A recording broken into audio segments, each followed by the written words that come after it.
CBS News. She's the most successful alpine skier, male or female, ever, and a worldwide inspiration. We need a lot of women doing sports really, really well. The story of Michaela Schifrin's game-changing reign at the top of the slopes when we go person to person. Tonight, could a conservative effort to challenge voter registrations jeopardize the right to vote for eligible Americans? CBS News investigates. Then, heavy rain and snow are hitting the Pacific Northwest. We're tracking the back-to-back storms on the CBS Evening News.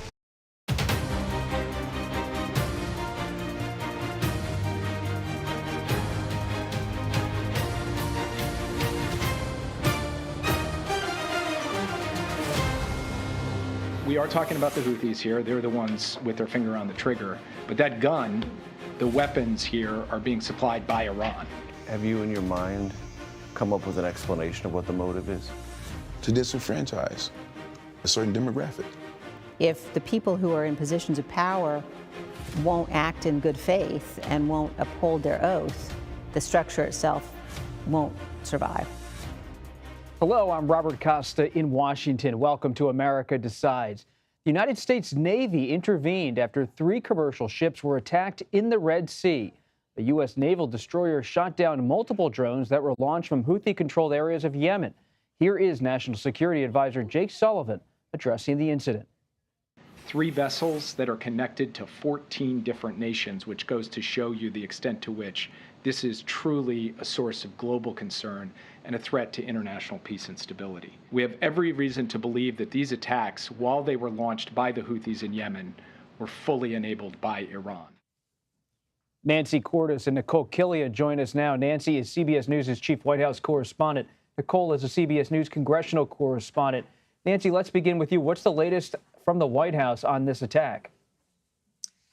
Well, Bob, the National Security Advisor, Jake Sullivan, told us earlier today that the U.S. is now in talks with its partners in the region to try to determine whether it can set up some sort of maritime task force. This is something that is used in other dangerous parts of the world, essentially to offer these commercial ships safer harbor as they move through the Suez Canal and the Red Sea after what we saw over the weekend. He said that he has nothing to announce at this time, but that this is a growing concern after these 3 ships were fired on 4 times. Take a listen to what else he had to say about this incident. The Houthis have threatened to attack any commercial ship in that region that has ties to Israel. You mentioned the fact that these ships had ties to 14 different countries. Did all of these ships have ties to Israel?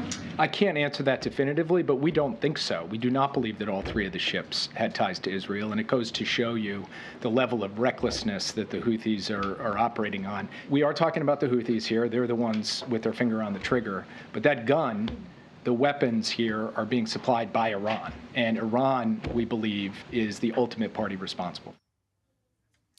And that's actually what makes all of this so challenging, because as the U.S. looks to respond to these incidents, it doesn't want to court a wider conflict, a conflict directly with Iran. And so far, that means, Bob, that the U.S. has not gone after the sites where these missiles and drones were launched this weekend. And Nancy, turning to Ukraine, where is the White House on possible aid for that war-torn country? Well, the budget director here at the White House, Shalanda Young, sent a pretty dire letter to the Speaker of the House today, warning him that the U.S. is essentially going to run out of all funds to help Ukraine fight this war by the end of the year. Obviously, we have known that this day was coming, but she really put a firm deadline on it and said that Congress cannot wait any longer. If it does, she argued, and those concerns were echoed by the National Security Advisor today, that Ukraine will be in danger of either losing some of the territory it has gained back or even potentially going into an economic tailspin. They say that U.S. aid is necessary. The U.S. has to provide it now. But of course, this has all gotten tangled up on Capitol Hill in this wider fight over border security. That's something that Republicans have been pushing for. And those talks have kind of been going in circles with no end in sight. So we're really getting close to the end of the year here, Bob, with no resolution. A lot of urgency from the White House, but meanwhile, Speaker Mike Johnson, a Republican, is speaking out about a possible impeachment of President Biden. Let's listen. A formal impeachment inquiry vote on the floor will allow us to take it to the next necessary step, and I think it's something we have to do at this juncture. Nicole, when you look at Speaker Johnson's remarks there on impeachment, he's talking about moving down that path while also contending with the issues of Ukraine and the issues of border talks and whether there could be a compromise there. In terms of what's most important to follow tonight, what are you looking at? Well, I think just to piggyback off of Nancy, with respect to this supplemental funding, as she outlined, the White House really stressed the urgency of this situation in talking to a number of lawmakers who are supportive about providing additional aid, particularly to Ukraine. They are warning that they are running out of money and that time is of essence. But then you look at these border talks as congressional Republicans insist that the border has to be tied to some kind of Ukraine funding, and they appear to be faltering. We heard from Senator Lankford, who's been leading these talks, who over the weekend said they are making progress. But then just today on the Senate floor, you have Leader Schumer saying that Republicans are making extreme demands, for instance, on the issue of detention with respect to asylum seekers, and that they're really just too draconian to try to move forward. So that really begs the question, kind of where does this leave this supplemental aid that the White House is clamoring for? Because, of course, this was tied up in a bigger deal to provide funding not only for Ukraine and the border, but also for Israel and the Indo-Pacific. And now it appears it could be in jeopardy. Obviously, with respect to the impeachment inquiry, this is something that we saw Republicans bring up late last week. There is a desire to move forward with a formal vote to authorize an impeachment inquiry in the House, something we could see as soon as this week, possibly next week, certainly before the House breaks for the recess. Nicole, if this new speaker moves down the path toward impeachment of President Biden, could that provide him with some sort of political cover with conservatives who would be angry if he moved forward with Ukraine funding?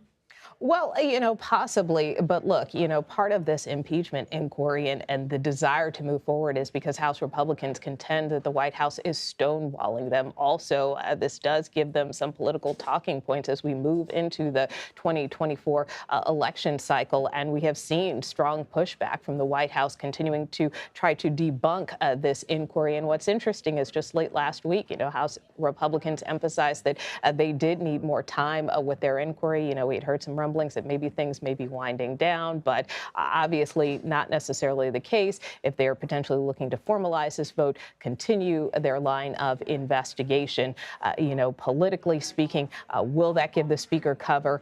Unclear, because as you know, this is a very tenuous conference, even more so with the exodus now of George Santos and now having a narrower majority. And some Democrats tell me that they're uneasy about these border talks because they don't want to move to the center or the right on immigration policy just to get Ukraine money.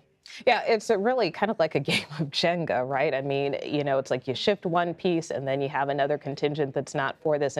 And really, going back to the point I was making earlier about how this funding could be in jeopardy. I mean, again, we thought that these border talks and potentially, this could be posturing on the part of some Democrats in terms of backing away from the negotiations. Maybe, if the leader does move forward with some kind of vote on supplemental funding this week, maybe that forces Republicans' hands a little bit more. They can put more pressure on Republicans, but it really is a tenuous situation to try to find something that not only is palatable to Senate Republicans and Senate Democrats, but also House Republicans. And as you know, Bob, it's very hard to get agreement, not only among the chambers and the parties, but just, with these more specific conservative factions. So it's a very difficult position that I think Congress finds itself on a range of issues as we near the end of the year.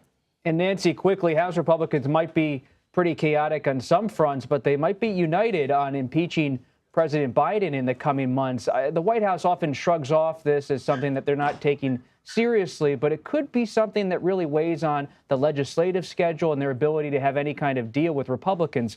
What's your latest reporting quickly on that? Well, the White House continues to push back, Bob, to basically say there's no there, and that the facts just simply don't support an impeachment. And as long as there are even a handful of Republicans who have been saying that publicly as well. They feel pretty comfortable that this isn't going to go anywhere. Now, if push comes to shove and those Republicans who have said they don't see a lot of evidence actually have to take a vote and either side with their party or against it, then they could be in a very difficult situation. But for now, the White House continues to argue that they are doing the work of the American people, that they are focused on major issues of war and peace and the economy, and that what you're seeing on Capitol Hill surrounding impeachment is more of a sideshow.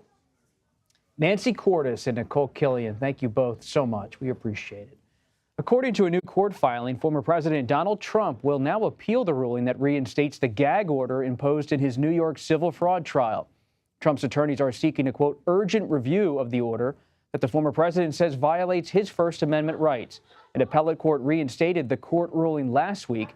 It prohibits Trump and his attorneys from making public statements about the courtroom staff. And ahead of the 2024 election, a group of conservative activists are challenging the legitimacy of some voters across the United States. A CBS News investigation takes a look at the practice. Next, you're streaming America Decides.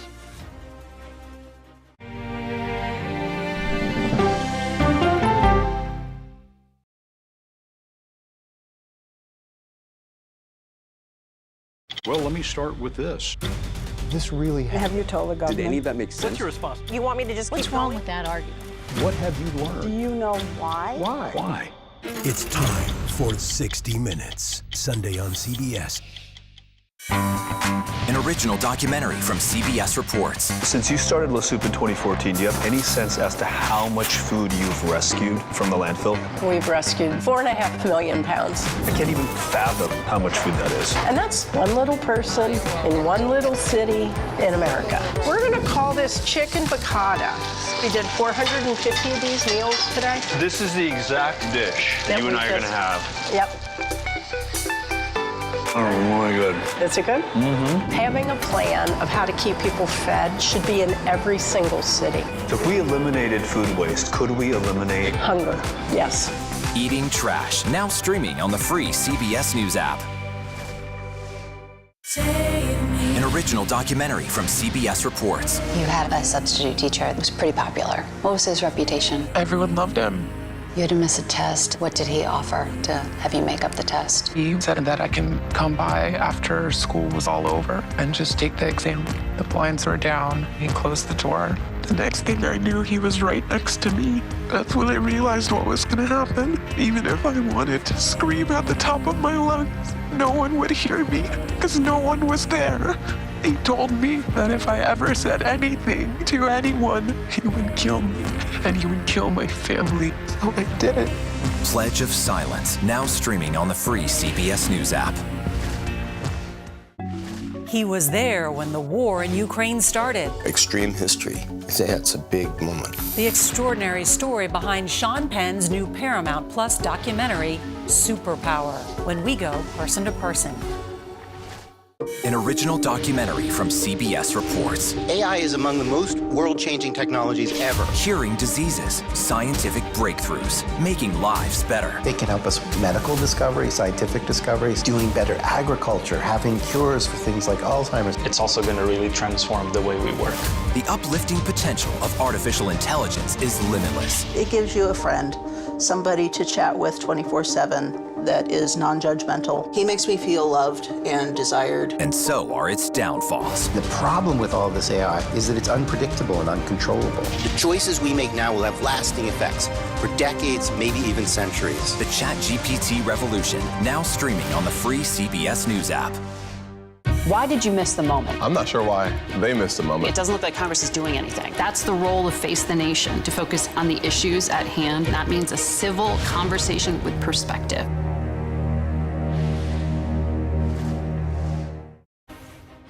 Welcome back to America Decides. A CBS News investigation dove into the ripple effects of new voter laws that allow individuals to challenge the legitimacy of an unlimited number of voters ahead of the 2024 election.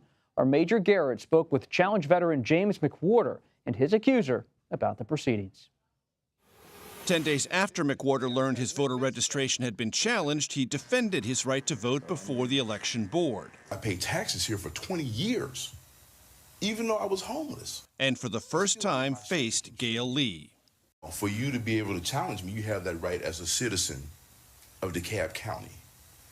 But I served to give you that right. And it was hurtful that she would do something like that. Have you, in your mind, come up with an explanation of what the motive is? To disenfranchise a certain demographic. You're trying to put your foot on someone else's neck. I mean, all he had to do was call up the office and give him his address. It's not exactly a heavy foot. After the hearing, McWhorter, who is no longer homeless, updated his address to bring it into technical compliance. Gail Lee said the system worked. Can you understand how people who are African American might feel this deeply, personally, in that your work feels threatening to them? I would think they would want their vote protected too, because someone who doesn't belong on the rolls would take away their vote. And Major Garrett joins us now in the studio with more on his latest investigation. Major, thanks for being here. So great to be with you, Robert. What's the significance of what you found? So this is right now our story about Georgia. Georgia changed its law in 2021. It always had allowed citizens to challenge other people on the voter registration rolls. But in 2021, after the 2020 election, all the controversy and turmoil in Georgia, they said, well, we'll open this up. So any individual in Georgia can challenge an unlimited number of fellow Georgians on their voter registration status. You can challenge 1,000, 2,000 if you bring your information to the county board. What the county boards we talked to found is two things. They're being overwhelmed by these challenges now. They're having to investigate each and every one of them. Each requires a public hearing.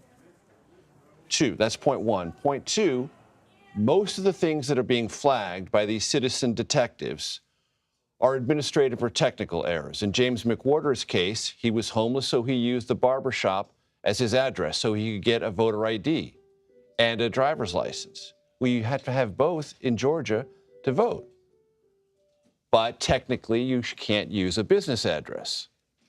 Gail Lee, one of these citizen activists, challenged his voter status. He was able to fix it by giving his proper residential address now. So in his case, he didn't lose his vote. But you might under this process. And the true motivation for people like Gail Lee, who believe they're doing something that is helpful to the system and is perfectly legal, which it is they believe that they're going to find all this rampant systemic fraud in the system. If they don't get involved and they don't check these addresses and these voter registrations, they're not finding systemic fraud, but they are on the hunt for it. And this will have effects on who's on the voter rolls and who may be able to cast a ballot in 2024. What's been the response of civil rights advocates, the Justice Department, and others? So they're concerned about this, but as I underscored, and this is really an important point, it's legal in Georgia. This is not an illegal process at all. It is perfectly legal. Now, there is a federal lawsuit that's been filed against this idea of one citizen being able to challenge any number of 1,000 or more voters. And a federal court may very well soon provide what Secretary of State Brad Raffensperger told us is necessary guidance. Really, is this consistent with federal law, and is it within the spirit of Georgia law? Until that happens, these unlimited challenges can continue. But there are concerns about the legality of this, and can one citizen basically spend time scouring voter rolls and suddenly cast doubt on the registration of thousands? And in this country, as you know, you can't file baseless lawsuits if you don't have cause, or who even determines what cause is in these cases. And because it's not a lawsuit, because it's just a challenge to a voter registration status, it falls in a kind of in-between area. Is there a constitutional right to vote? There is a constitutional right to vote. But if, in the case of James McWhorter, you're using a business address, not a residential address, technically you are in violation. So you need to fix that. And it can be fixed. It can be remedied. But James McWhorter said, wait a minute, what did I do wrong? I'm a registered voter. What happened? Well, you had an improper address. Fixable, but nevertheless, he had to take time off work, had to go to this public hearing, had to go through an entire process. He was thinking, maybe, do I need a lawyer? What do I need to do? It was fixable, but these things place stress on the system tremendously. Election officials are trying to prepare for the 2024 election, not sort through all these numerous challenges. all of which require their effort.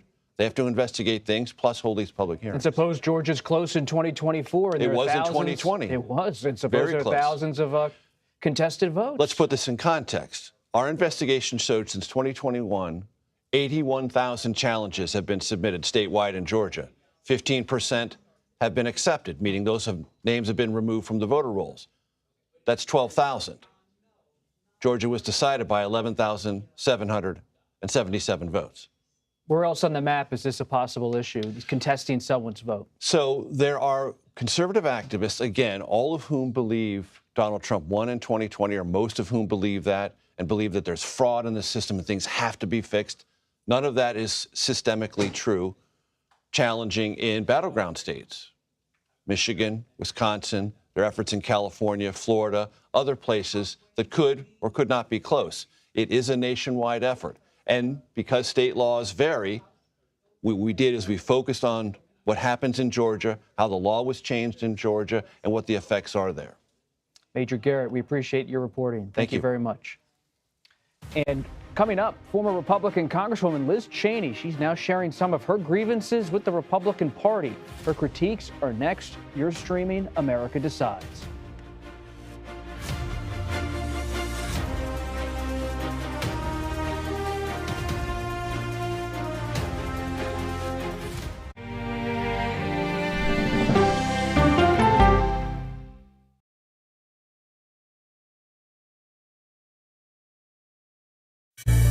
An original documentary from CBS reports. It was genocide, a deliberate effort by the United States government to eliminate the food source that was relied upon by Native American tribes.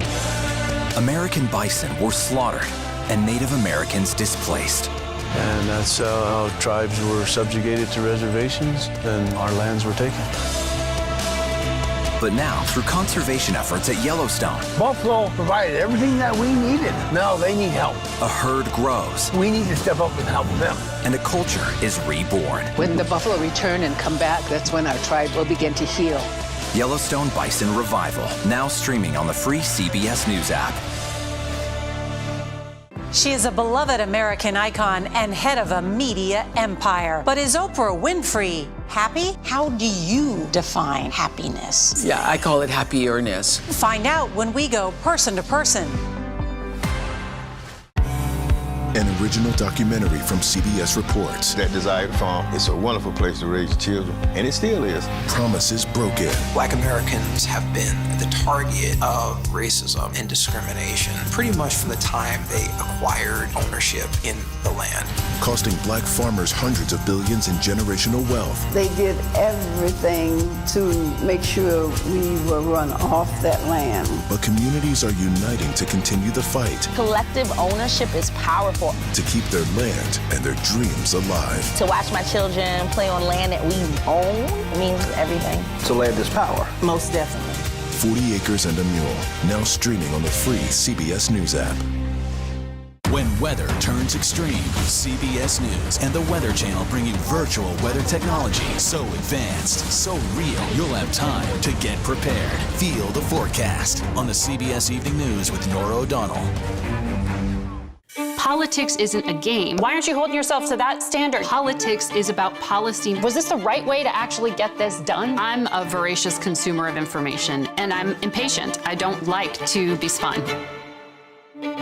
I think I'm more interested in the answer than in the wind-up. It's not about me, it's about the issue. How will you handle that? When I became moderator of Face the Nation, I was very aware of not changing the heritage of the show. Why did you miss the moment? I started my career covering Wall Street. I did it for a decade. I traveled around the world with secretaries of state, defense, with presidents.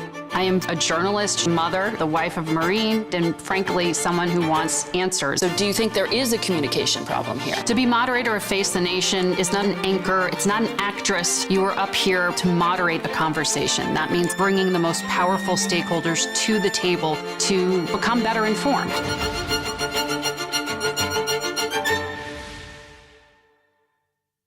Speaker of the House is a collaborator to overthrow the last election. Absolutely.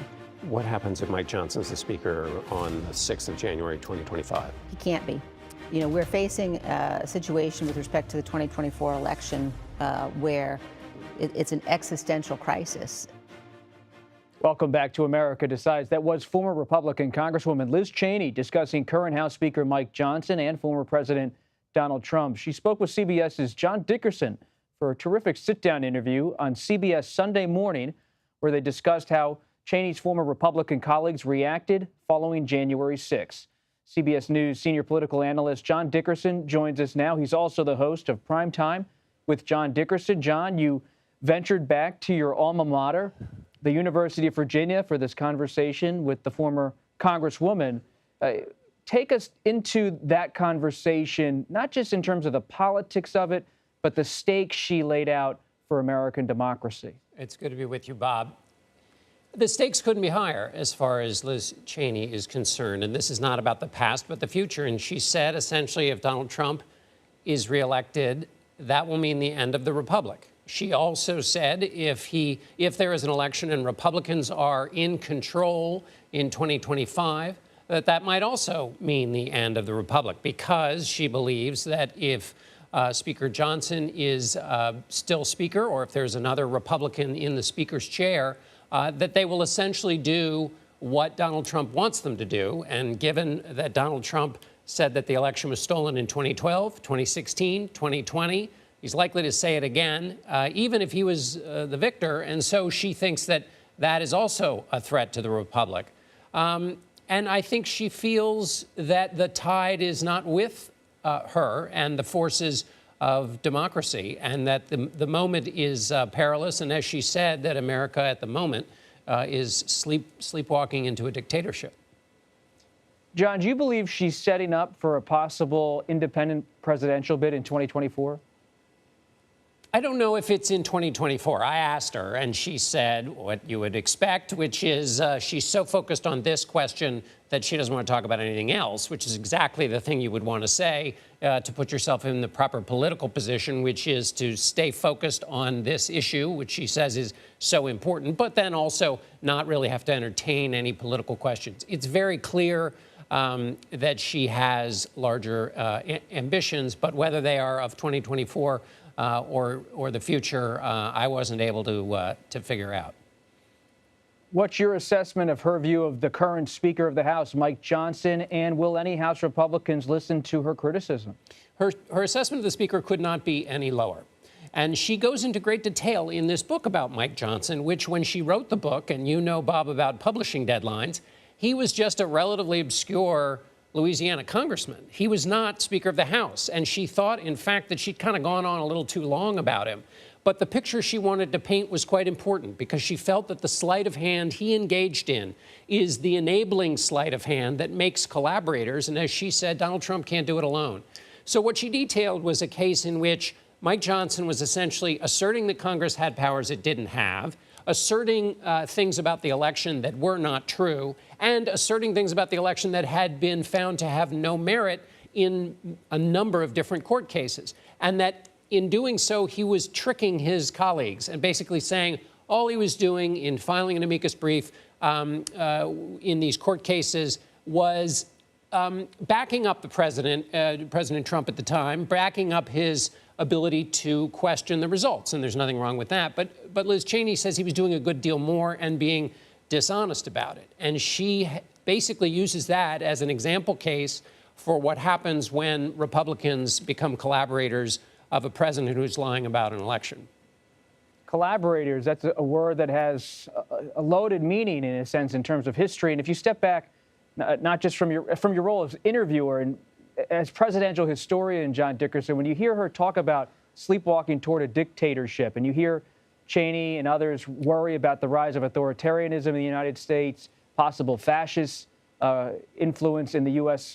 Government from the Republican Party, and then you hear from Republican critics of the former Congresswoman who say she's way over her skis in terms of using that sort of language and rhetoric. What are we to make of this all, this kind of battle over what the future is or could be inside the United States, especially in the GOP?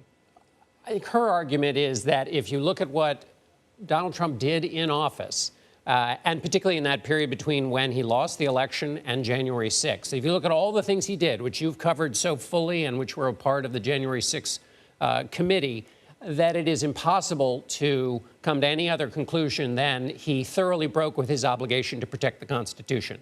And so if you look what he did do, and then what he has promised to do, including getting rid of the federal cases against him, pardoning those who were participants in the January 6th attack on the Capitol, and a number of other things, going after political opponents, that if you take what he has done and what he has promised to do, that America has never seen a threat like that from a party nominee, and that if you take an oath, you have an affirmative job, in her view, to stand up and say, this is a threat to the center of democracy. And if you don't do that, then you're essentially helping Donald Trump. That's her argument.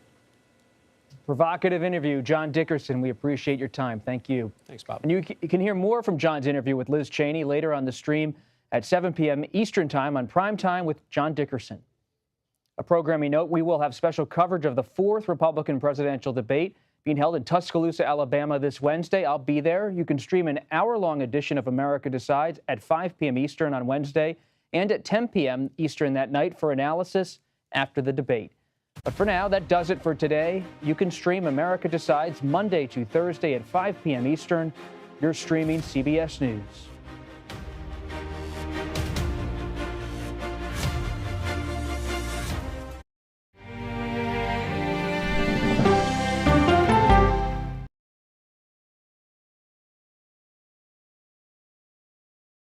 On Face the Nation, the way to learn is to listen. We may have a recession. Listening to how someone explains themselves.